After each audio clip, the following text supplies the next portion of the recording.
gender yang beranggota. Nama saya Rita Fahmiajari, absen 17. Saya Siti Febri Wulandari, absen 30. Saya Farhanti Syara, absen 10. Saya di absen 9. Jadi kami akan menyaksikan video wawancara yang bertema ketimpangan gender. Selamat menyaksikan.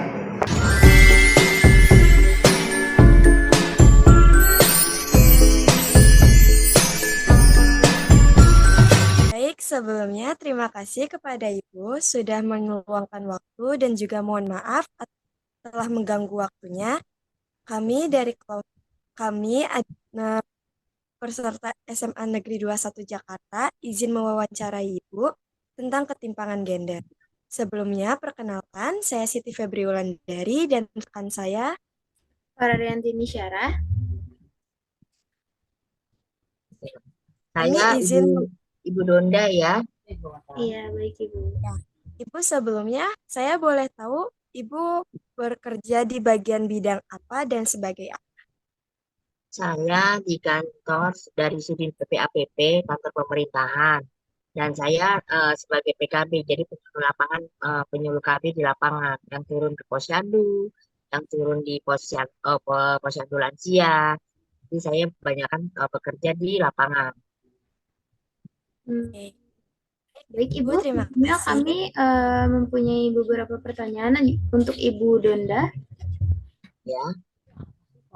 Apakah wanita yang sudah berhasil di bidang pekerjaan dapat menghadapi lebih banyak hambatan untuk mencapai posisi puncak dibandingkan dengan pria? Menurut Ibu Dona gimana? Mungkin kalau kita mau mencapai puncak, mungkin banyak hambatannya ya. Banyak yang harus kita kerjakan supaya kita bisa dapat ke puncaknya. Tapi kalau sudah kita di puncaknya, mungkin kita lebih gampang untuk memasuki ke wilayah-wilayahnya gitu. Misalnya seperti saya pertama kali jadi PKB, saya bingung karena saya biasanya di belakang meja ya, jadi staff. Tapi setelah saya jalani di lapangan, saya harus bisa mandiri dengan berbicara dengan orang banyak. Terus saya juga harus berbicara dengan warga-warga yang ingin ikut ber-KB sama saya. Dan saya juga harus pintar merayu dan membujuk mereka supaya mereka mau memakai KB seperti jangka panjang. Jadi tidak hanya suntik, tapi mereka mau mengajak mereka untuk memakai spiral, memakai implan.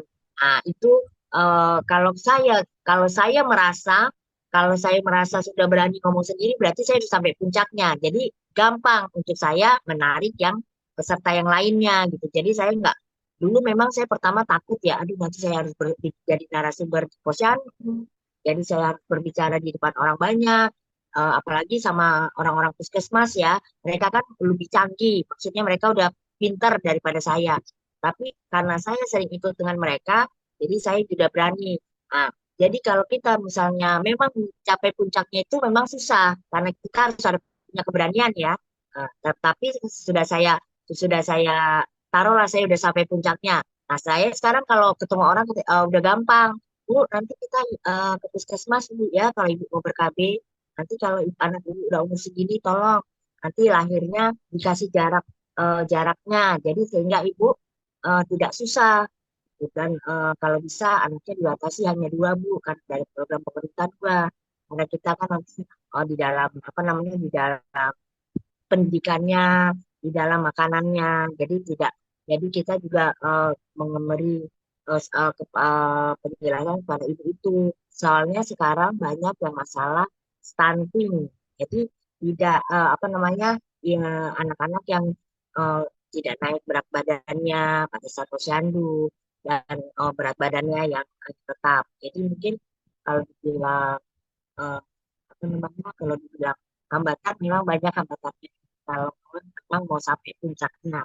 Untuk pertanyaan yang kedua, apakah budaya kerja di perusahaan cenderung lebih mendukung kesuksesan pria dibanding wanita?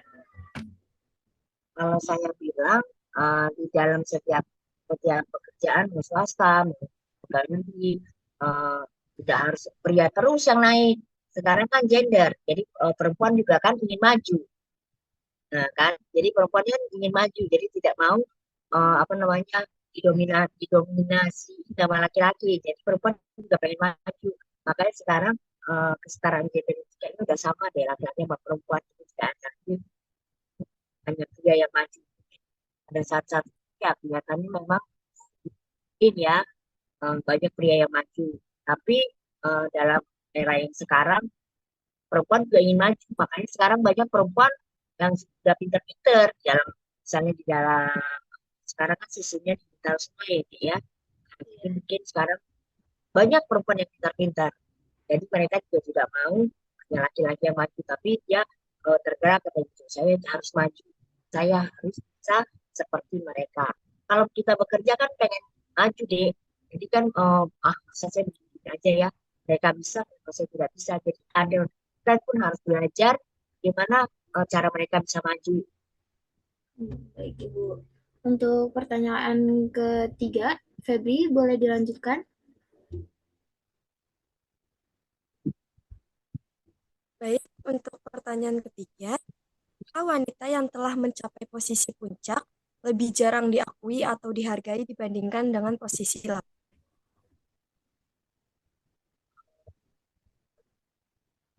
Karena malah banyak yang perempuan yang maju ya, dibandingkan laki-laki ya. Kalau saya Iya. lihat begitu. Soalnya sekarang menteri banyak perempuan, ya kan? Nah, terus apa namanya di dalam kepala kepala sih banyak perempuan karyawan maju. Jadi maksudnya tadi apa pertanyaannya, tidak dihargai gitu ya? Pak? Iya, Ya, Bu, dihargai. jarang dihargai dengan lelaki atau pria. Eh, malah sekarang mungkin eh, dulu mungkin ya kalau laki-laki yang maju kita perempuan nggak dihargai. Tapi sekarang kayaknya sudah kesetaraan gender, jadi semuanya kayaknya diakui deh. Jadi nggak ada lu udah maju karena maju jadi sombong gitu, enggak. Sekarang semuanya kayaknya dengan kesetaraan gender sama-sama pengen maju. Iya, benar sih. Untuk pertanyaan yang terakhir, itu apakah ada data yang menunjukkan bahwa pria dan wanita yang sukses di perusahaan dihargai secara setara, baik dari segi kompetensi maupun pengakuan profesional? Data, kalau data sekarang udah banyak ya perempuan yang maju. Kayaknya sekarang malah perempuan-perempuan yang maju ke atas. Seperti Iya, apa benar. namanya? Seperti menteri juga perempuan. Seperti di Sudin juga banyak seperti saya di puskesmas, kepala puskesmasnya perempuan. Terus apa namanya, dan puskesmas itu kayaknya juga banyak kan perempuan aja. Mungkin ada berapa orang aja. Nah, seperti saya dapat, tapi banyak kasatpel saya yang sekarang perempuan. Jadi kayaknya kalau data yang mungkin sama ya, tapi mungkin agak naik dikit lah. Perempuan sekarang udah maju-maju. Baik, Ibu, sebelumnya terima kasih banyak sudah menjawab pertanyaan yang saya berikan dan teman saya berikan. Sebelumnya saya ingin bertanya lagi, untuk dari pertanyaan sebelumnya, itu solusi apa untuk perempuan di luar sana yang takut untuk maju ke depan? Jadi takut untuk melakukan tindakan untuk meningkatkan potensi dia sendiri. Kalau bilang